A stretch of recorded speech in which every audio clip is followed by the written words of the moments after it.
अगर आपको अपना पता है, अगर अपनी स्ट्रेंथ पता है, अपना टैलेंट पता है, आप में क्या कमाल है जो पाया जाता है, तो याद रखिए आप कॉन्फिडेंट रहेंगे।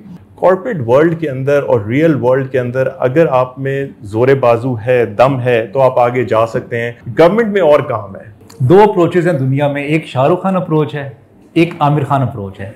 अच्छा, इसको बड़ा अच्छा डिफाइन किया है आमिर खान ने, ओवर कॉन्फिडेंस को और कॉन्फिडेंस को। वो कहता है कि इसमें सिर्फ एक लाइन का फर्क है। आज की जो यूथ है ना, उससे 10 मिनट बात करें तो वो आपको आउटविट कर देती है।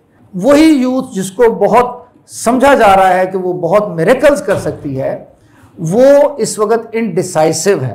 अरब वर्ल्ड के जो लोग हैं, जो बादशाह हैं, वो अपने बच्चों को फिनिशिंग स्कूल्स में भेजते हैं। ये फिनिशिंग स्कूल क्या होता है? मुझे वो लोग बड़े अच्छे लगते हैं जो किसी जूनियर को वैलिड करते हैं, कंधे पे हाथ रख के थापड़ा मारते हैं। वजह क्या है? वो मोमेंट होता है जिसमें कॉन्फिडेंस का पौधा लगता है। कैन आई से समथिंग कंट्रोवर्शियल?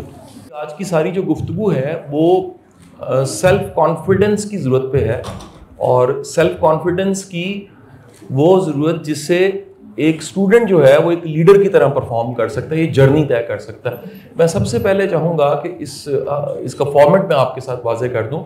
हमारी गुफ्तगू के दो हिस्से हैं। हम में से हर कोई जो मौजूद है यहाँ गेस्ट, थोड़ी देर में फैसल साहब भी आ जाएंगे, तो वो अपनी एक 10-15 मिनट की स्पीच कर देगा, और जब ये मुकम्मल हो जाएंगी उसके बाद क्वेश्चन आंसर हमसे कर सकेंगे इसी मौजू के हवाले से। तो हर एक का इसी टॉपिक के हवाले से जो स्टैंस है, जो कंटेंट है, जो बातचीत है, वो आपके साथ कर दें। हमारे साथ अली अब्बास साहब मौजूद हैं। अली अब्बास साहब जो हैं वो पिछले कुछ 20 सालों से कॉर्पोरेट सेक्टर में प्लेसमेंट को, लिंकेजेस को देख रहे हैं, पीआर के मुख्तलिफ शोबों की कंसल्टेंसी भी देते हैं। हमारे साथ सैयद रागिब साहब मौजूद हैं। शाह साहब जो हैं वो थिंक टैंक को हेड कर रहे हैं, जो कि यूनिवर्सिटी ऑफ लाहौर का ही थिंक टैंक है, लिरा के नाम से जी, उसको हेड कर रहे हैं, और एक एनालिस्ट के तौर पे गाहे बगाहे मीडिया, सोशल मीडिया पे भी नजर आते हैं। ये मैं आगाज रागिब शाह साहब से करूंगा। आज का जो टॉपिक है ना जी, जो ये एक बहुत ही इम्पॉर्टेंट टॉपिक है। इम्पॉर्टेंट इसलिए है कि क्योंकि हमारा जो पर्सपेक्टिव है इस सारे कोर्स का, इस सारे समझ लें ये जो हमने यहाँ पे एक प्रोग्राम जो शुरू किया है, जो तकरीबन over a period of time आप समझ लें, उसको आपको आइडिया भी होता जाएगा आप लोगों को, वो बेसिकली यूथ ओरिएंटेड है। यूथ ओरिएंटेड में भी उसको मैं I would like to be more specific about it, that is basically student oriented. तो उसका जो फोकस है, हमारी सारी बातचीत जो है उसका फोकस जो है वो आप लोग हैं जो एजुकेशन ले रहे हैं, पर्टिकुलरली इस यूनिवर्सिटी में पढ़ रहे हैं। लेकिन ये हमारी जो बातचीत है, हमारी जो ख्वाहिश है वो ये है कि हम इन चीज़ों को रिकॉर्ड करके तो फिर we will put it on social media. तो टॉपिक इसलिए इम्पॉर्टेंट है कि ये यूथ जो है उसमें एक चेंज आई है over a period of time. Just to reconnect you people, already आप लोगों को कुछ ना कुछ आइडिया भी होगा कि एक जनरेशनल जर्नी है। एक जर्नी जो है ना, जो एक यूथ वो थी जो समझ लें 1940s 1950s में थी, जिसका बेसिकली जो स्ट्रॉन्ग पॉइंट था वो था मेहनत, कमिटमेंट। जो उससे आगे चलकर 60s 70s में चेंजेस आती गई, तो जो उस वक़्त की यूथ है उसकी जो ज़्यादा जो उसको पहचाना जाता है, अगर आप थोड़ी सी स्टडी करें तो उस यूथ को पहचाना जाता है उनकी कमिटमेंट के साथ साथ उनका अचीवमेंट के लिए स्ट्रगल करना, यानी वो स्ट्रगलिंग एक नेशन समझी जाती है, स्ट्रगलिंग यूथ समझी जाती है। लेकिन इसमें जो चेंज आनी शुरू हुई वो बेसिकली मीडिया से आनी शुरू हुई। जब मीडिया आया, मीडिया जो है ये आप लोगों को आइडिया होना चाहिए कि 1970s में मीडिया जो है ये एक डिसाइडिंग फैक्टर के तौर पर पूरी दुनिया में इंट्रोड्यूस हुआ, और इसका इम्पैक्ट आना शुरू हो गया आपके सोशल स्ट्रक्चर्स पे। उस वक़्त की जो यूथ थी उसको थोड़ा सा डाउट होना शुरू हो गया, या समझ लें वो थोड़ी सी जिसको कह सकते हैं कि उनको चीज़ों को उन्होंने ज़रा ज़्यादा मोर एनालिटिकली और क्रिटिकली देखना शुरू कर दिया। तो उससे एक चेंज आनी शुरू हुई। वो ये चेंज जो है नेक्स्ट स्टेज में आकर जब कंप्यूटर और सोशल मीडिया का दौर आया, तो एक रियलिटी जो है उसको ही लोगों ने चैलेंज कर दिया, क्योंकि मीडिया ने एक ऐसी चीज़ों की एक ऐसी शक्ल दिखानी शुरू कर दी जिसको आम बंदा सिर्फ उसी सच को समझता था जो मीडिया उसको दिखाता था, और जो कम्युनिकेशन के ज़रिए आना शुरू हुआ। इसका बेहतरीन जो इस वक्त जो है वो हमें फॉर्मेट नज़र आता है, या इस सारी प्रोसेस का जो क्लाइमेक्स है वो सोशल मीडिया जो आज का है, और उसके शिकार हम लोग भी हैं, लेकिन ज्यादा शिकार उसके यूथ है इस वक्त की, जो आप लोग हैं। वो ये है कि जो कुछ what ever is being reflected in media वो आपको समझ आती है या लगता है कि शायद ये सच है, लेकिन होता क्या है बेसिकली? होता यह है कि जब प्रैक्टिकल लाइफ में यूथ जो है वो एंटर होती है तो उसको उस रियलिटी में जो उसको फेस करनी पड़ती है और उस चीज को जो मीडिया ने उसको दिखाया उसमें कॉन्फ्लिक्ट नजर आता है, जिससे आज की youth despite being very intelligent, और वो ये सेगमेंट है इस वक्त जो यूथ का जो सबसे ज्यादा नॉलेजेबल है। इतना ज्यादा नॉलेज शायद ही इंसान की हिस्ट्री में कभी किसी को मिला हो जो आप लोगों को अवेलेबल है, यानी लाइब्रेरीज की लाइब्रेरीज आपके मोबाइल पे अवेलेबल है। इतना नॉलेज होने के बावजूद हम आज की यूथ को अगर देखते हैं तो उसमें सबसे बड़ा जो इशू है वो ये है कि उसमें सेल्फ कॉन्फिडेंस नहीं है। मुझसे बहुत सारे, मैं यूनिवर्सिटीज़ में लेक्चर्स भी देता हूँ, इंटरेक्शन भी करता हूँ, मुझसे एक ही सवाल पूछते हैं स्टूडेंट्स जो हैं आजकल के और यूथ, वो कहते हैं जी आप बताएं जी हमें गाइड करें, हमें करना क्या चाहिए, मुझे क्या करना चाहिए, मुझे बिजनेस करना चाहिए, मुझे डॉक्टर बनना चाहिए, इंजीनियर बनना चाहिए। ये जो आप लोगों की डिसओरिएंटेशन है, या समझ लें ये जो इनडिसाइसिव जो आपकी सिचुएशन है आज की यूथ की, ये इस वजह से है कि आप लोगों में वो सेल्फ कॉन्फिडेंस जो होना चाहिए वो नहीं है। जबकि पुराने वक्तों में, समझ लें पुराने वक्तों तो नहीं मैं कहना चाहता, लेकिन तकरीबन 20, 25, 30 साल पहले जो पावर है, आपको पता है पावर की डेफिनेशन क्या थी? वो कहते थे power is knowledge, knowledge is power. यानी अगर आपके पास चीज को आप जानते हैं कि यार ये चीज मुझे आती है तो you are a confident person. आज का बच्चा, आज की यूथ डिस्पाइट नोइंग एवरीथिंग, उसको कॉन्फिडेंस नहीं है, अपने ऊपर कॉन्फिडेंस नहीं है कि मैं ये काम कर सकता हूं या नहीं कर सकते, और उससे भी बड़ी चीज कि मुझे करना क्या चाहिए। इस चीज को हमें नैरो डाउन करने के लिए, ब्रेक डाउन करने के लिए आप लोगों को चीजों को राइट पर्सपेक्टिव में देखना बहुत जरूरी है। आप लोगों के पास नॉलेज, आप लोगों के पास फैसिलिटीज, रिसोर्सेज और अपॉर्चुनिटीज किसी भी पुरानी यूथ से ज्यादा हैं। You are a best youth basically.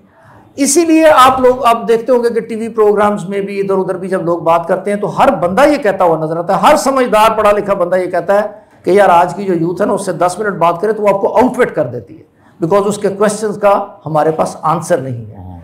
लेकिन उसके बावजूद वही यूथ जिसको बहुत समझा जा रहा है कि वो बहुत मिरेकल्स कर सकती है, वो इस वक्त इनडिसाइसिव है। इनडिसाइसिव इसलिए है कि उसमें सेल्फ कॉन्फिडेंस नहीं है। अब अगर आप सेल्फ कॉन्फिडेंस को जरा थोड़ा सा फोकस करें, जो मेरा आज का स्टार्टिंग पॉइंट है वो ये है कि सेल्फ कॉन्फिडेंस आता कहां से है, सेल्फ कॉन्फिडेंस कहते किसको है?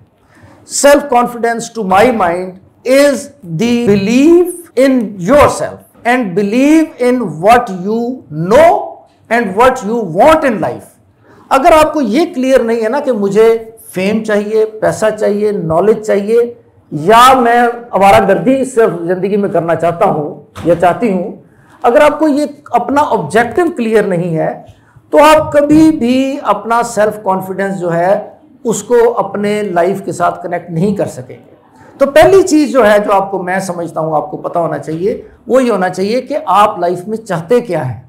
फॉर इंस्टेंस, मैंने लाइफ में बहुत दफा पढ़ा और कल वो बात हो भी रही थी कि विल डुरान की बात हो रही थी, तो विल डुरान ने एक जगह लिखा हुआ है कि लाइफ का जो ऑब्जेक्टिव है that is the happiness. If you have done everything in life and you are not happy, तो that is not a successful life. लेकिन ये जो फॉर्मूला है ना, ये आप लोगों की जो यूथ है उसके ऊपर ये फॉर्मूला भी फेल हो चुका है, जो मुझे समझ आती है, बिकॉज नॉलेज बहुत ज्यादा है, ऑनस्लॉट ऑफ नॉलेज बहुत ज्यादा है। Everybody of you is a computer in itself.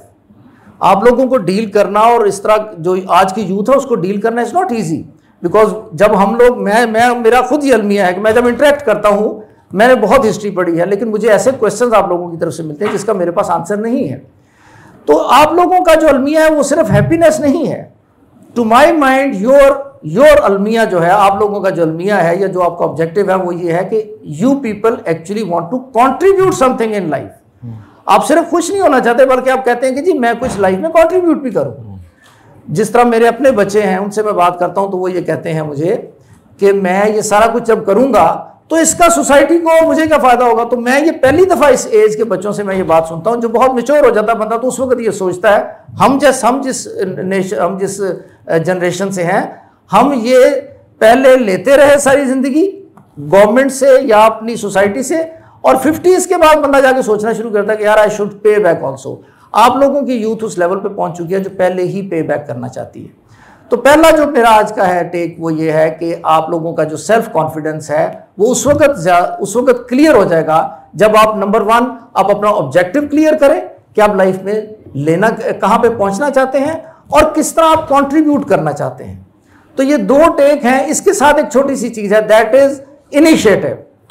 Initiative जो है वो मेरा अपना पर्सनल एक्सपीरियंस है लाइफ में। डोंट थिंक, इनिशिएट करें। इनिशिएट करने से आपकी लर्निंग होती है और वो जो चीजें आप समझते हैं कि आपकी पर्सनैलिटी में नहीं है वो over a period of time आप एक्वायर कर लेते हैं। 1 is your actual self, 1 is your acquired self.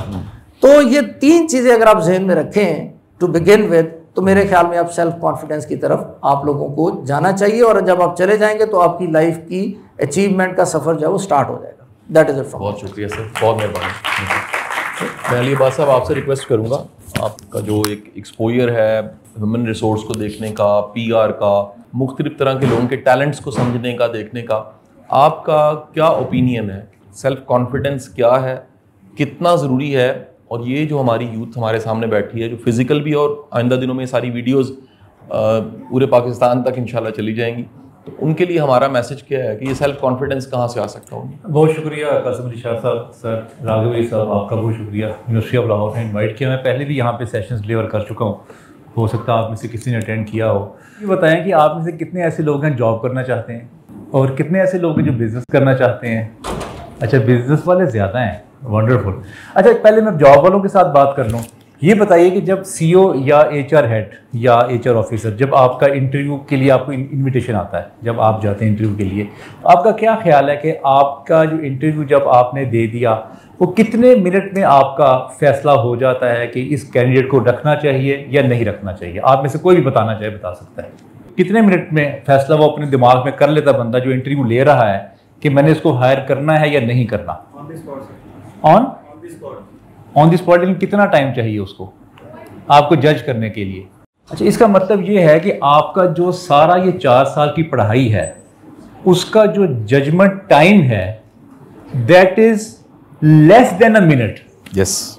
अब आप ऐसा क्या करेंगे जो आप 1 मिनट में उसको इंप्रेस कर देंगे या इंस्पायर कर देंगे? ऐसा क्या करेंगे? हाँ, क्या करेंगे? नहीं करेंगे क्या? The confidence we come to the office, we sit, we talk. अच्छा, कॉन्फिडेंस आपके पास बहुत ज़्यादा है। वो आपसे सवाल पूछते हैं कि आप मेरी ऑर्गेनाइजेशन में वैल्यू कैसे ऐड करेंगे, तो इसका अगर आपको जवाब नहीं आता तो आपको लगता है कि जो कॉन्फिडेंस है वो काम आएगा? कैसे? जब आपने उनको जवाब ही नहीं दिया तो कैसे काम आएगा? Body language. बॉडी लैंग्वेज से। अच्छा, बॉडी लैंग्वेज कैसे बनती है? सारा कुछ सेल्फ कॉन्फिडेंस ही बनता है या कोई सेल्फ कॉन्फिडेंस के अलावा भी कोई चीज बनती है? नॉलेज से और एक्सपीरियंस से। जी, कॉन्फिडेंस ना नया काम करने से आता है। जब आप अपनी ज़िंदगी में कोई नया काम करते हैं तो उसकी फाइल आपके दिमाग में बनती है।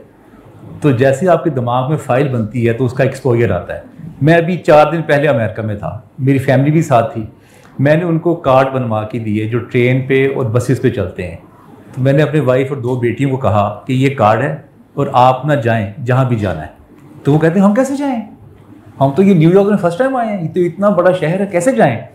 मैंने कहा बाहर जाएं, स्टेशन से पूछें कैसे जाना है, तो जिधर भी जाना हो पहुँच जाएँ। अच्छा, तीनों रिलेक्टेंट थे, विद मेरी वाइफ भी, मेरी 2 बेटियाँ भी। लेकिन जब वो बाहर निकली, क्योंकि मुझे ह्यूस्टन जाना पड़ा, न्यूयॉर्क से बाहर मेरा एक सेशन था, मैं वहाँ 2 दिन के लिए नहीं था। तो मैंने कहा आप 2-3 दिन वेस्ट नहीं करने, आपने खुद जाना है।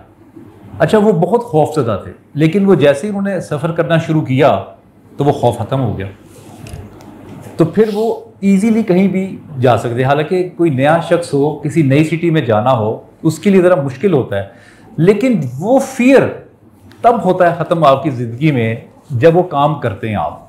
जैसे ज़िंदगी में हर शख्स को जब वो गाड़ी फर्स्ट टाइम चलाता है उसको फियर होता है, लेकिन जब वो चलाना शुरू करता है वो फियर आहिस्ता आहिस्ता ख़त्म होना शुरू हो जाता है। Same in the case of swimming. Swimming किसी ने किया आप में से?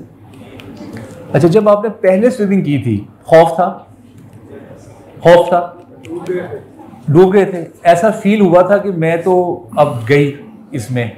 लेकिन जब आप शुरू करते हैं प्रैक्टिस करना तो आपको वो फियर ख़त्म हो जाता है। That is combination of knowledge, information, practice and exposure. जब ये चार चीज़ें कंबाइन होती हैं तब आपकी बॉडी में एक ऐसी झलक आती है, ऐसा कॉन्फिडेंस आता है कि आपको ज़ुबान खोलने की ज़रूरत नहीं पड़ती।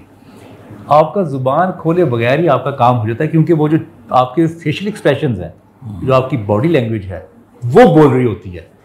इसीलिए तो 30 सेकंड से पहले पहले फैसला हो चुका होता है कि आपने हायर होना है या नहीं होना। एक ये बात होगी। दूसरी बात ये है कि जब आप नए लोगों से मिलते हैं, नई जगहों पे जाते हैं, नई किताबें पढ़ते हैं, तब जाके आपका नया एक्सपोजर ऐड होता रहता है। तो जितनी चीज़ें आपकी ज़िंदगी में ऐड होंगी उतना नॉलेज आपका बढ़ेगा। आप गौर करें अपनी ज़िंदगियों में, आपकी जो मुलाकात है अभी, या आपकी मुलाकात प्रोफेसर से होती है, या अपने दोस्तों के साथ, या अपने घर वालों के साथ, बस। इसके अलावा आप किसी से नहीं मिलते अपनी ज़िंदगी में। उसका नुकसान ये होता है कि सेम वही बातें रिपीट होती रहती हैं। जो आप दोस्तों से मिलते हैं वो वही सहेलियों की कहानियाँ सुनाते हैं, वो वही सुनाते हैं मेरे ब्रेकअप्स हो गए, वो वही बात करते हैं कि हमारे ये मसाइल हैं कि जॉब कैसे मिलेगी, फियर है, पाकिस्तान के हालात ख़राब हैं, क्या होगा। सेम बातें आप रिपीट चलती रहती है। लेकिन जब कोई नई बात आपके दिमाग में आएगी, कोई नया कॉन्सेप्ट आएगा, नई फिलॉसफी आएगी, नई किताब आएगी, तब जाके आपका नॉलेज और एक्सपोजर बढ़ेगा। मेरे ख्याल से मैं इतनी ही बात करूँगा। मैं चाहूँगा कि आप जब भट्टी साहब आ जाएँ, जब हम सवाल जवाब का सेशन करें, तो फिर आप जो भी सवाल करेंगे हम आपका जवाब देंगे। Thank you. आप दोनों की बात माशाल्लाह मैं बड़ा एहतराम करता हूँ, बड़ी कमाल की आपने ओपिनियंस दिए। मैं सेल्फ कॉन्फिडेंस को या कॉन्फिडेंस को जिस हवाले से बताना चाहता हूँ वो एक साइकोलॉजी की टर्म है, और उस टर्म पे बड़ी कह लीजिए किताबें लिखी गई हैं। उस टर्म को कहते हैं सेल्फ इस्टीम।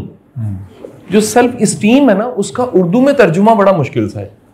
वो कहते हैं तोकीर ज़ात। तोकीर जो होती है ना, होती है इज्जत, रिस्पेक्ट। और तोकीर ज़ात का मतलब है कि किसी भी शख्स की नज़र में अपनी कदर और वैल्यू क्या है।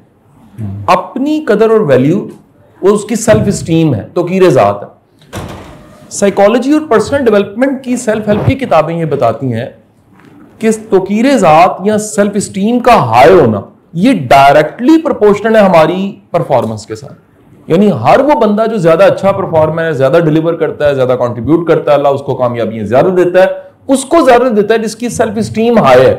जिसकी भी सेल्फ इस्टीम लो है, अब मैं आपको ये जो मुशाहिदा बताने लगा हूं, ये मेरा मुशाहिदा ज़माना तालिब इल्मी से बना, बिलखसूस यूनिवर्सिटी के दौर से। हमारे फेलोज में या बाद में पढ़ाने के अतबार में मैंने उन स्टूडेंट्स को देखा जो नंबर अच्छे ले रहे हैं, डिग्रियां हैं, बाज के मेडल्स भी हैं, डिग्रियां, मेडल, नंबर है, सब कुछ है, लेकिन स्टीम लो है। वो स्टीम लो होने की वजह से उनका कॉन्फिडेंस लो है। वो कॉन्फिडेंस कम है तो लाइफ में जो परफॉर्म करना था या जो डिलीवर करना था वो नहीं हो पा रहा। कि रिटर्न क्लियर हो जाता था, उसमें कॉन्फिडेंस की जरूरत नहीं, रट्टा लगाया हुआ है, लिख दिया है। जो कॉन्फिडेंस है, एतमाद, जिससे बातचीत करनी है, जिससे आंखों से आंखें मिलानी है, जिससे अगेन जो बेटी ने कहा दरवाजा खोलना है, आपने एंटर होना है, डिसीजन उसी वक्त होना शुरू हो जाना है, आपने आके बैठना है। आपकी बॉडी लैंग्वेज 93% आपकी कम्युनिकेशन आपकी बॉडी लैंग्वेज और फेशियल एक्सप्रेशंस है। कम्युनिकेशन का 93% हिस्सा जुबान नहीं है। 93% कम्युनिकेशन जो है वो क्या है, वो आपकी बॉडी लैंग्वेज है और आपके फेस के एक्सप्रेशंस हैं। अब होता क्या है, आप बोले ना बोले, आपकी बॉडी बोलती है, चलने वाले का अंदाज बताता है। इवन कि आप कभी ना परिंदों को देखिएगा, नेशनल ज्योग्राफिक लगा लीजिए, परिंदों को देखिए, जो कॉन्फिडेंट परिंदा है ना वो और तरह है, जो लाइन है उसके चलने को देखिए, उसका कॉन्फिडेंस बताता है वो किंग का कॉन्फिडेंस है। जो मस्कीनी है ना, वो भी परिंदों में आप देखिएगा कहीं बड़े मस्कीन परिंदे लगते हैं, उनके कॉन्फिडेंस से, उनमें उनके जो स्टेप्स हैं वो बताते हैं, वो बड़े उनके अंदर एक आजिज़ी पाई जाती है। आपका कॉन्फिडेंस रिलेट करता है सेल्फ स्टीम के साथ। सेल्फ स्टीम हाई कब होती है, अब ये आ जाते हैं, यानी बिल्कुल मगज पे जाके हम ढूंढे सेल्फ स्टीम हाई कब होती है। सेल्फ स्टीम 3 तरीके से हाई होती है, मैं सिंपल 3 मेथड्स बता रहा हूं। हर वो काम जिसे आप बार बार करेंगे उसमें कॉन्फिडेंट होंगे। हर वो काम जिसको रिपीट किया आपने, बार बार किया है, इसीलिए इंटरव्यू की जो प्रैक्टिस है उसको क्या हम कहते हैं जी, इंटरव्यू की प्रैक्टिस को। मॉक्स इंटरव्यू से फायदा क्या मिलता है कि वो जो इंटरव्यू आपने देना है उससे पहले उसकी प्रैक्टिस इतनी बार हो चुकी होती है कि जब आप सामने जाके बैठते हैं इंटरव्यू देने के लिए तो उस प्रैक्टिस का फायदा आपको मिलता है। एक मुक्का, जिसे मोहम्मद अली किले कहता था, ये मुक्का जिसे आज आप देख रहे हो और ये लगता है सामने वाला गिर जाता है बॉक्सिंग रिंग के अंदर, वो कहता है इस एक मुक्के को बनाने के लिए मुझे 21 साल प्रैक्टिस करनी पड़ी। 21 साल इतना रिपीट किया है कि मुक्का इस काबिल हो गया है, छूता है और सामने वाला गिर जाता है। मैल्कम ग्लैडवेल मॉडर्न रिसर्चर है और वो एक्सीलेंस पे उसकी जो किताब है आउटलायर, वो उसमें लिखता है कि कोई भी दुनिया का बंदा एक काम को 10,000 घंटे अगर करे तो फिर वो उस मकाम पे पहुंचता है कि सारे कहते हैं वाओ ऑसम, कमाल हो गया। वो 10,000 घंटों की जो थ्योरी है आउटलायर किताब में जो लिखी हुई है, वो बताती है practice make man, not perfection तो अल्लाह की, नियर टू परफेक्ट। आपको इतना काबिल कर देती है वो प्रैक्टिस रिपीट करना कि आपकी उस प्रैक्टिस की वजह से क्या हो जाता है, आपकी स्टीम हाई हो जाती है। नंबर 2, स्टीम हाई होती है जब आपको अपना पता होता है। जो हमारा परसों का एक सेशन था, किसी ने अगर अटेंड किया, विच इज सेल्फ एक्चुअलाइजेशन, जिसको खुद का पता है उसमें एतमाद होगा। एक छोटी सी कहानी सुन लीजिए जिसे सोक्रेटिस से मंसूब किया जाता है। सोक्रेटिस के पास कोई शख्स गया जो उसका शदीद नाकिद था, क्रिटिक था। उसने सोक्रेटिस को जाके गालियां निकाली। सोक्रेटिस खामोश रहा, चुप करके बैठा रहा। वो चला गया, थक के गालियां निकाल के, पास हवारी बैठा हुआ था, फॉलोअर। उसने कहा सोक्रेटिस आपको गुस्सा नहीं आया? उसने कहा जो ये मुझे कह रहा है वो मैं नहीं हूं, मुझे अपना पता है मैं क्या हूं। अगर आपको अपना पता है, सेल्फ वर्थ पता है, अगर अपनी स्ट्रेंथ पता है, अपना टैलेंट पता है, और ये पता है अल्लाह ने आप पे ब्लेसिंग क्या की हुई है, आप में क्या कमाल है जो पाया जाता है, तो याद रखिए आप कॉन्फिडेंट रहेंगे। तीसरी बात बड़ी इंपॉर्टेंट, वो फिलोसॉफिकल थोड़ी सी है। कॉन्फिडेंस तब होता है जब आपका अकीदा मजबूत होता है। अब वो अकीदा मजहब से जोड़ें, वो कायनात के सारे जो प्रिंसिपल्स हैं उससे जोड़ें, डिवाइन जो पावर है उससे जोड़ें, एक अल्लाह पे तवक्कल से उसको हासिल करें। आप जब भी आपका एक एतमाद है और एक अकीदा है, वो आपके सेल्फ स्टीम को हाई करके कहां से कहां खड़ा कर देगा, आपके सामने पहाड़ भी छोटे हो जाएंगे।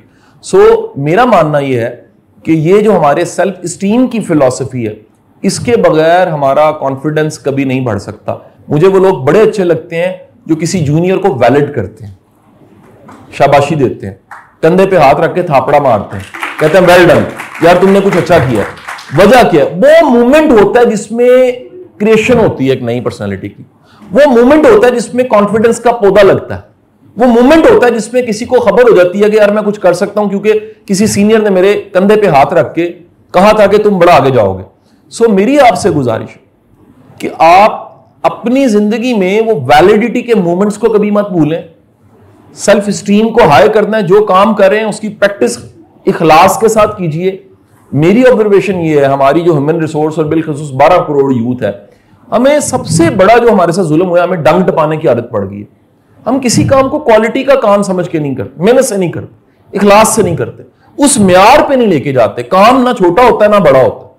छोटे से छोटा काम भी आप मेहनत से करें, प्रैक्टिस करें, इखलास से करें, उसमें आप काबिल बन के आपका स्टीम और कॉन्फिडेंस ऊपर चला जाएगा। बड़े से बड़े काम को भी मगरू ना दें, आप डंग टपा दें तो किसी काम का नहीं है। सो स्टीम के गिर्द आपके कॉन्फिडेंस और सब चीजें घूम रही। इवन के यहां तक आ जाता है माइंड साइंसेस में कि अगर आप में कॉन्फिडेंस है, चंद लम्हे पहले मैं कह रहा था बॉडी लैंग्वेज बड़ी जरूरी है। आपका ऑरा इतना पॉजिटिव होता है कि सामने वाला फील करता है कॉन्फिडेंट। सिर्फ आपको देखने वाले को महसूस हो जाता है कि इसकी जो एनर्जी है उसमें कॉन्फिडेंस है। सो आपकी प्रैक्टिस, आपकी वैलिडिटी, आपका एक यकीन और भरोसा खुद पे और आपका यकीन और भरोसा खुद को बनाने वाले पे, ये आपके कॉन्फिडेंस को, सेल्फ कॉन्फिडेंस को बढ़ा के ऊपर कर देता है। मैं क्वेश्चन आंसर सेशन को ओपन करूंगा जी। ये जरा वाज़ेह कीजिएगा, आपका जो पूरा एजुकेशन सिस्टम है वो रट्टे को चेक करता है। वो रट्टा जो है वो इंफॉर्मेशन है, नॉलेज नहीं है। नॉलेज का मतलब है कि वो इंफॉर्मेशन जो पता है उसमें एतमाद भी शामिल है, उसमें ये यकीन शामिल है इंफॉर्मेशन क्या है। अगर कोई नंबर बड़े अच्छे लेता है, ये एक स्किल है, यादाश्त अच्छी होना और प्रेजेंट करने की स्किल एग्जाम्स में एक स्किल है। लेकिन दुनिया चलेगी मल्टीपल इंटेलिजेंस पे। दुनिया का फॉरम है सबसे बड़ा वर्ल्ड इकोनॉमिक फॉरम, वो अनाउंस 2024 में करता है 2025 में टॉप स्किल्स कौन सी चाहिए। तो वो कहते हैं जो नया साल शुरू हो रहा है 2025, उसमें वो स्किल चाहिए जिससे प्रॉब्लम सॉल्व हो सके। तो डिग्रियां जितनी मर्जी ली हैं, अगर प्रॉब्लम सॉल्विंग का, लाइफ के प्रॉब्लम सॉल्विंग का नॉलेज नहीं है, रियल नॉलेज नहीं है, तो कॉन्फिडेंस नहीं होगा। देखिए ना, मिसाल लीजिए, एक बंदे के पास चाबी है, सामने ताला लगा हुआ, वो चाबी लगा रहा है, ताला नहीं खुल रहा, तो क्या होगा? फ्रस्ट्रेशन बढ़ेगी, वो फ्रस्ट्रेशन बढ़ती जाएगी। वो कहेगा, उसको आखिरकार डाउट होगा ये चाबी ठीक ही नहीं है जो मेरे पास है। तो हमारा चैलेंज ये है कि जो कुछ हम पढ़ा रहे हैं और डिग्रियां दिला रहे हैं और नंबर दिला रहे हैं, उससे प्रॉब्लम सॉल्व नहीं हो रहे। दुनिया कह रही है, वर्ल्ड इकोनॉमिक फोरम कह रहा है कि दुनिया में एजुकेशन के जरिए लीडरशिप स्किल्स बढ़नी चाहिए। हमारा चैलेंज क्या है? हम लोग पढ़े लिखे लोग ले लीजिए, पाकिस्तान में दर्जन ऐसे लोग पीएचडी लीडरशिप हैं, लेकिन उनमें लीडरशिप पाई नहीं जाती। यानी डिग्री उनकी लीडरशिप की है और उनके पास लीडरशिप नहीं है। सो नॉलेज और इंफॉर्मेशन के फर्क को वाज़ेह कर लीजिए। वो रट्टे की यादाश्त की चीज थोड़ी देर के लिए वो खत्म हो जाएगी। आज अबू बिन अदम आपको भूल चुकी है। आज अगर आपका मैथ सब्जेक्ट नहीं है तो लॉगरिथम भूल चुका है। आज मैथ नहीं है तो जो ट्रिग्नोमेट्री है, इंटीग्रेशन, डिफरेंशिएशन भूल चुकी है। आज फिजिक्स आपका सब्जेक्ट नहीं है तो कॉम्पटन इफेक्ट भूल चुका है। लेकिन नॉलेज एक ऐसी चीज है जिसको याद नहीं करना पड़ता, वो होता है और उस होने की वजह से फिर एतमाद होता है। Next question. ये जो आपने बातचीत की है ना अभी तक कि जी ऐसे होता है, जब बचपन में हम होते हैं, कोई ठीक को ठीक कहते हैं तो कहा जाता है कि नहीं इसको ऐसे इस तरह करो, इसको कवर अप करो। ये ट्रेडिशनल वे ऑफ लिविंग है which is changing very fast now. अब की जो लाइफ है ना, ये जो आपका क्वेश्चन है, ये इन इटसेल्फ बताता है कि अब की ये रिक्वायरमेंट नहीं है, ना ही आप लोग इस तरह की लाइफ गुजारना चाहते हैं, ना ही अब ये गुजार सकेंगे। अभी जो है ना लाइफ का जो पैटर्न है आगे जो खुलने जा रहा है, और ये इस तरह की डिस्कशंस जो हैं ये इसीलिए अब हो रही हैं कि अब आपको ये जो रियलिटी है उसको बाहर लाना पड़ेगा हमें। अदरवाइज हमारी जो सोसाइटी जो कॉन्फ्लिक्ट्स हैं हमारी भी और इंटरनेशनली भी, वो कॉन्फ्लिक्ट्स की रीज़न ही ये है कि जो चीज़ सही है उसको हम सही नहीं कह रहे। वो क्यों नहीं हम कह रहे? बिकॉज हमारी अपनी जो ऑब्जेक्टिविटी है लाइफ की as a society, as a community, वही हमें क्वेश्चन हो चुकी है। हमें ये पता ही नहीं है कि हमने किस डायरेक्शन में जाना है। ये इंडिविजुअल से स्टार्ट होकर सोसाइटी तक का यही अलमिया इस वक्त। तो ये जो आपकी सेल्फ एस्टीम है वो डेफिनेटली बिल्कुल पैदा नहीं हो सकती जब तक कि ये गैप हम कवर नहीं करेंगे। ये जो है ना एक कम्युनिकेशन की एक थ्योरी है जिसको कहते हैं कॉग्निटिव डिसोनेंस। कॉग्निटिव डिसोनेंस ये कहता है कि जो आप जो बिलीव करते हैं और एक्चुअली जो आप कर रहे हैं उसमें जब गैप होता है तो आप डाउट का शिकार हो जाते हैं, आपकी पर्सनैलिटी में दरारें पड़ जाती हैं। फॉर इंस्टेंस उसकी एग्जांपल ये देते हैं, वो कहते हैं कि जब एक स्टडी की गई उसमें ये देखा गया कि जिन लोगों ने किसी खास कंपनी की गाड़ी खरीदी तो उनसे पूछा गया तो उन्होंने बताया कि ये गाड़ी खरीदने के बाद मैंने इस गाड़ी की ऐड ज़्यादा देखी है बजाय इसके कि मैं उससे पहले ज़्यादा देखता। उसकी रीज़न ये थी कि उन्होंने जब पैसे खर्च कर दिए तो अब उनका जो माइंड है वो उनको तंग कर रहा है कि मैंने पैसे जो खर्च कर दिए हैं ये कहीं मैंने गलत तो नहीं खर्च कर दिए, बिकॉज उसकी capacity to buy that thing probably was not that much. उसके पास पैसे थे 50 लाख, उसमें से 30 लाख की उसने गाड़ी खरीद ली। अब उसको वो पिंच कर रही है चीज़ कि मैंने शायद गलत डिसीजन तो नहीं ले लिया।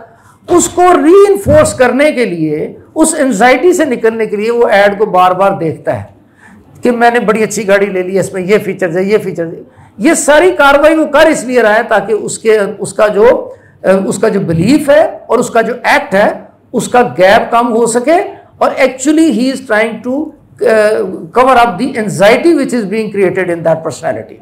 तो ये जो सेल्फ एस्टीम आप कह रही हैं कि वैसे इस तरह जनरेट नहीं होगी, ये हमें एज अ मिनासुल कौम और as a society, as a community हमें ये अंडरस्टैंड करना पड़ेगा कि हम अगर जो चीज़ हम बिलीव करते हैं कि ठीक है, उसको अगर हम एडवोकेट नहीं करेंगे तो हमारी एंजाइटीज़ और ये जो साइकोलॉजिकल प्रॉब्लम्स जो इस वक्त सोसाइटी में क्रिएट हो रही है, ये बढ़ती ही जाएंगी। बिल्कुल। तो ये आपका क्वेश्चन बहुत अच्छा है, लेकिन इसका आंसर ये है कि उसको हमें कवर अप करना पड़ेगा, उसको हमें अंडरस्टैंड करना पड़ेगा और हमें किसी ना किसी नतीजे पर इस बारे में पहुंचना पड़ेगा। जी बहुत शुक्रिया। जी बेटा। 2 अप्रोचेज हैं दुनिया में, एक शाहरुख खान अप्रोच है, एक आमिर खान अप्रोच है।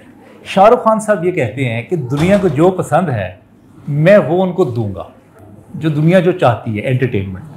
तो आपने जुमला बड़ा सुना होगा इंपॉर्टेंट कि जी सिर्फ मूवी बननी चाहिए जिसमें एंटरटेनमेंट हो और एंटरटेनमेंट हो।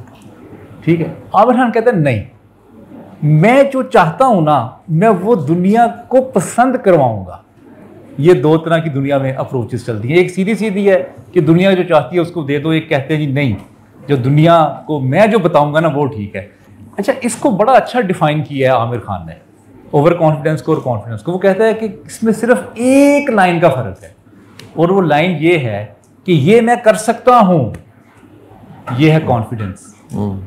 दूसरा है जुमला कि ये मैं ही कर सकता हूं, ये है over confident. Thank you very much. बहुत शुक्रिया, बहुत शुक्रिया। तो इसमें मैं ऐड एक चीज करना चाहूंगा, इंसान की जो पर्सनालिटी का ईगो वाला पार्ट जिसको हर रिलीजन ने एड्रेस किया है, जिसको तमाम अदियान ने, सूफियों ने भी एड्रेस किया है, प्रॉब्लम वो करता है। और वो ईगो जो है समटाइम उसका साइज ही इतना बड़ा होता है कि हमारे लिए जो प्रॉब्लम है वो सोल्यूशन की तरफ जाने की बजाय मजीद बढ़ जाता है। तो मेरा ख्याल है कि हमें गाहे बगाहे ऐसे जिंदगी में मेंटोर्स और सीनियर्स की जरूरत होती है जो हमें गाइड कर सकें और हमारे कॉन्फिडेंस को कॉन्फिडेंस रहने दें, हम ओवर कॉन्फिडेंट ना हो। ये मेरी तरफ से फीडबैक है जी। Last question. ये एक बड़ा डिफरेंट आपने एस्पेक्ट बताया है कि इसको कॉन्फिडेंस जो है, इससे अगर किसी का कॉन्फिडेंस शैटर हो रहा है कि उसका जो सीनियर है या उसका जो टीचर है वो इसको ये कह रहा है कि अभी तुम ये ना सोचो और इस तरह ना करो, ये बड़ा एक डिफरेंट एस्पेक्ट है।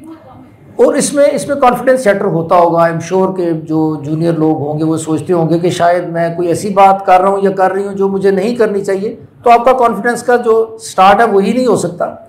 लेकिन इसमें आपको सोचना ये चाहिए, एक तो जो कॉन्फिडेंस ओवरऑल है ना, उसको एक बहुत बड़ी जो चीज़ पिंच करती है, रोकती है, दैट इज़ योर फियर, जिसको फियर इन माइंड जो आप कह सकते हैं, फियर ऑफ अननोन जो कह सकते हैं, कि आपको ये ख्याल आए कि कहीं ऐसा ना हो जाए, कहीं वैसा ना हो जाए। आपको ये समझना चाहिए कि फियर जो है ना उसको आपने काबू करना है, अपने आप आपने मेहनत करके और उसमें अपने इरादा करके अपने इन फियर से कि मुस्तकबिल में कहीं ऐसा ना हो जाए, कहीं वैसा ना हो जाए, इस चीज़ से आपने निकलना है। That is the start of your confidence. और इसकी हाइट जो है वो भी इसी चीज़ से जाकर आप जब इसी चीज़ को जब आप प्रैक्टिस बना लेते हैं, when you make this as part of your personality, तो फिर आप इस कॉन्फिडेंस की हाइट पर भी पहुंच जाते हैं, जिसको आप समटाइम्स कुछ लोग उसको जुनून भी कहते हैं। तो एक बड़ा मशहूर शेर है जिसमें वो कहते हैं कि बाकी ना रहे साख अदा दश्ते जनू की, दिल में अगर अंदेशाए अंजाम ही आए। यानी वो ये कहता है कि एक तो है कि आप अंजाम के बारे में सोचें, और एक वो कहता है कि अगर अंजाम का अंदेशा भी अगर आपके जहन में आ गया, यानी अगर आपको थोड़ा सा जिसको कह सकते हैं आयोटा ऑफ डाउट भी अगर आपके जहन में आ गया, तो आप पीक पर और क्लाइमेक्स पर कभी नहीं पहुंच सकेंगे। क्योंकि वो जो जुनूनी होता है ना, जो जुनूनी आदमी होता है, वो ये नहीं सोचता कि मैं ये करूंगा तो कहीं ऐसा, वो कहीं वाले चक्कर से आपको खत्म हो जाता है। तो ये आपका जो स्टार्ट है वो आपका इस बात से ही होना चाहिए कि आप मुस्तकबिल के बारे में कहीं ऐसा ना हो जाए, कहीं वैसा ना हो जाए, इससे आप निकलें। अगर कोई मेंटोर और गाइड टीचर भी अगर आपको ये चीज़ कहता है तो प्लीज़ जस्ट इग्नोर इट, अपना काम करें, टारगेट बनाएं उसको अचीव करने के लिए। दरख्वास्त करूँगा हमारे बड़े अहम गेस्ट स्पीकर पैकेज, मैं बल्कि शुक्रिया अदा करता हूँ आप से लेकर आपने वक्त निकाला। आप सर पाकिस्तान का बहुत बड़ा गवर्नमेंट एक्स हो, उसके अच्छा को देखते रहें, ग्लोबल हेड रहें, इस वक्त भी आप एक सॉफ्टवेयर हाउस हेड कर रहे हैं एचआर को, और आपका एक फिलैंथ्रोपिस्ट के तौर पे और सोशल एक्टिविस्ट के तौर पे ननकाना की बेल्ट में बड़ा कंट्रीब्यूशन है। बहुत सी चीजें आप बिल्कुल तरक्की के अभी में कर रहे हैं। ये बच्चे सर सारे यंगस्टर्स हैं, हम चाहते हैं सर इनमें कॉन्फिडेंस हो। कॉन्फिडेंस कहाँ से आ सकता है? शाह साहब, ये जो टॉपिक है ना कॉन्फिडेंस वाला और linking the dots, it has to be seen कि हर चीज़ जो हो रही है वो आपको कहीं लेके जा रही है, और आपके लिए इम्पॉर्टेंट ये है कि देखें दुनिया में जो बड़े लोग हैं उनकी तरबियत कैसे होती है। तो यूरोपियंस जो हैं वो अपने बच्चों को, और अरब वर्ल्ड के जो लोग हैं, जो बादशाह हैं, वो अपने बच्चों को फिनिशिंग स्कूल्स में भेजते हैं। ये फिनिशिंग स्कूल क्या होता है? फिनिशिंग स्कूल के अंदर they teach you about financial management. हम तो बहुत ज़्यादा बात करते हैं अबाउट स्ट्रेस में मैनेजमेंट, एंगर में management, financial management, and then reputational management. This is a very important topic कि रेपुटेशनल मैनेजमेंट क्या होती है। How people see you when you are not in the room. और आज से आपका लोग आपको देख रहे हैं, और ऑर्गेनाइजेशंस में आपको लोग देख रहे होते हैं। सो शाह साहब, ये एक टॉपिक मैंने देखा है, रेपुटेशन मैनेजमेंट, जिस पे वर्ल्ड में अब काम होना शुरू हो गया। और ये बच्चे जो हैं, जैसे इनका जीपीए फ्रॉम डे 1 इंपॉर्टेंट होता है, ऐसे आपका रेपुटेशन इज ऑल्सो इंपॉर्टेंट। आप किस तरह जा रहे हैं, आपके जीपीए कैसा है, आपने असाइनमेंट टाइम पे दी नहीं दी, इंटरव्यू में सच बोला नहीं बोला, काम करते हुए आपने जो वादे किए वादे पूरे कर रहे हैं नहीं कर रहे, लोगों के बारे में गॉसिप कर रहे हैं नहीं कर रहे, टॉक्सिक हैं नहीं है। ये सारी चीजें over time they add to your reputation, and by the way, reputation goes a very long way. That is one of the things that opens the doors for you. It leads you to opportunities, and this is an area where all of you need to work on, because जो भी आप कह रहे हैं कर रहे हैं, ये सोशल मीडिया के दौर में आपकी हिस्ट्री का पार्ट बनता जा रहा है। आप इरेज नहीं कर सकते उसको। So work on your, I would say, image, your finishing school की जो skills होती हैं, खाना कैसे खाते हैं। मुझे 20 साल हो गए लोगों से काम करते हुए, 90% लोगों को ये नहीं पता छुरी का कांटा कैसे इस्तेमाल करना है। और ये बड़े बड़े अदारों में, बड़ी बड़ी कॉरपोरेशंस में आप जब डील्स करने जाते हैं, तो उसके अंदर होता है कि आप, अभी तक मैंने बहुत बड़े बड़े लोगों को राइट हैंड से कांटा से खाते हुए देखा है। फाइन, अगर इस्लामिक पॉइंट है, इससे खाना है तो आप काट लें उसको पहले और फिर खाएं इस तरफ। ये छोटी छोटी चीजें हैं। बैठना कैसे, कुर्सी के किस तरफ से बैठना है, किस तरफ से उठना है आपने। So these all things add, ये कॉन्फिडेंस को आगे लेके जाते हैं आगे। सो शाह साहब, मैं आपसे सवाल करना जी, ये जो हम सर दिमाग वाले हैं जो अपना सफर का आगाज इन दिमाग से करते हैं, आप समझते हैं कि सर उनमें उनके चैलेंज थोड़े से मुख्तलिफ होते हैं, और वो जो चैलेंज मुख्तलिफ होते हैं मैं उसे कॉन्फिडेंस से रिलेट कर सकता हूँ। बात से हम अपने आप को अंडर एस्टिमेट करें तो हम तूफान होते हैं। तो एक हमें प्यास भी शायद लोगों से बहुत ज़्यादा होती है, हमें आगे बढ़ने का जो जज्बा है वो भी कई लोगों से ज़्यादा होता है। तो इनके जो चैलेंज है कॉन्फिडेंस के हवाले से, इनका ताल्लुक सर आप ही की तरह ननकाना से है, गुलराज से है, मुल्के से है, बदोमली से है, सर किसी इलाके से है, वो सर इस कॉन्फिडेंस के टॉपिक को किस तरह से लें, किस तरह से अपनी जिंदगी में बढ़ाएं। अली साहब ने बड़ी अच्छी बात की थी, सोशल हो, मिले, ताकि आपकी हेजिटेशन दूर हो। मैंने की प्रैक्टिस करें बार बार किसी काम की। सर ने बड़ी शानदार बात की कि पूरे एजुकेशन सिस्टम में एक रेवोल्यूशन आना चाहिए। आपका टेक होम मैसेज क्या होगा यंगस्टर्स के लिए कि अपने कॉन्फिडेंस को टिप नंबर 1, टिप नंबर 2 और 3 ये फॉलो करें और अपने कॉन्फिडेंस को बढ़ाएं। कैन आई से समथिंग कंट्रोवर्शियल? हमारी जो बेल्ट है ना, पंजाब की बेल्ट है, हम पहली जनरेशन है जो काम कर रहे हैं कॉर्पोरेट वर्ल्ड में। जब सोचें आपके जो बड़े हैं, आपके जो फैमिली में लोग हैं, वो गवर्नमेंट की जॉब्स करते हैं या उन्होंने कोई कारोबार किए तो किसी और लेवल पे किए। अगर आप साउथ में चले जाएं, पाकिस्तान के साउथ में, तो उनकी तीसरी जनरेशन है जो काम पे कर रही है कॉर्पोरेट के अंदर। इसीलिए आपको एक एक घर में 5 लोग अगर हैं तो 4 काम करते शो होंगे। तो पंजाब में अभी तक आपने जो अपने आप को अलहदा करना है उससे है अनलर्न करना है जो आप अपने देहात में या अपने घरों में या अपनी फैमिलीज में देखते आए हैं, जहाँ पर गवर्नमेंट ऑफिसर्स जो हैं उनको कॉपी नहीं करना। वहाँ पर क्या होता है, ताल्लुकात होते हैं, उसको बोलते हैं you scratch my back, I scratch your back, वो सिफारिश है, फलां है। कॉर्पोरेट वर्ल्ड के अंदर और रियल वर्ल्ड के अंदर अगर आप में जोरे बाजू है, दम है, तो आप आगे जा सकते हैं। आपको लिंक या कॉन्टैक्ट्स हैं, वो पहला डोर ओपन कर सकते हैं आपके लिए। They can just open the first door. Government में और काम है, आप उसको देखते हैं। आपने देखना है रियल वर्ल्ड में, कॉर्पोरेट वर्ल्ड में, who are your role models, वो कौन लोग हैं, उनकी जर्नी क्या है, और वो कंटिन्यूस एफर्ट के ऊपर है वो। तो ये जो हमारे देहात के लोग होते हैं, या छोटे शहरों, या इवन मैं जो देखता हूँ जो पहली जॉब कर रहे हैं जिनके खानदान में लोग, it's very hard for them to understand कि सिफारिश रेफरेंस जो है वो आपके लिए अच्छी चीज़ नहीं है।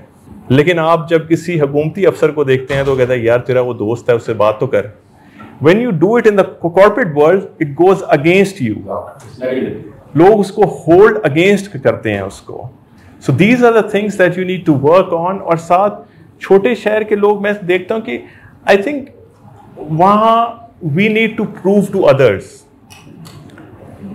अगर आप बड़े शहर के हैं तो आप प्रूव करेंगे अपने आप को, अपनी फैमिली को। लेकिन अगर आप किसी छोटे शहर से आ रहे हैं तो आप पे ये होता है प्रेशर कि मैंने इलाके को भी शो करना है, मैंने रिश्तेदारों को भी शो करना है।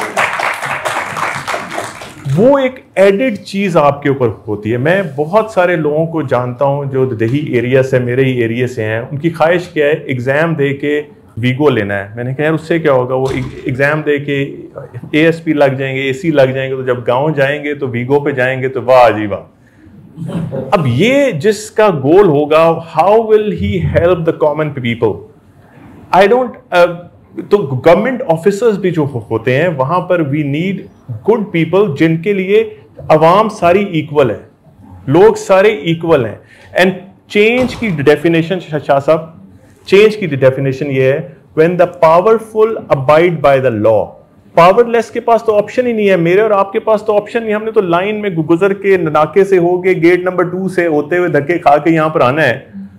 जो पावरफुल है जब वो लाइन में लगता है, जब वो असूल नहीं तोड़ता है, that is change. So when you become big officers,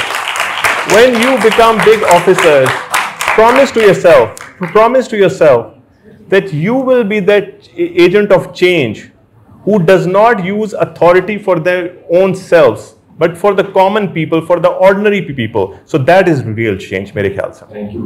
That's बहुत शुक्रिया।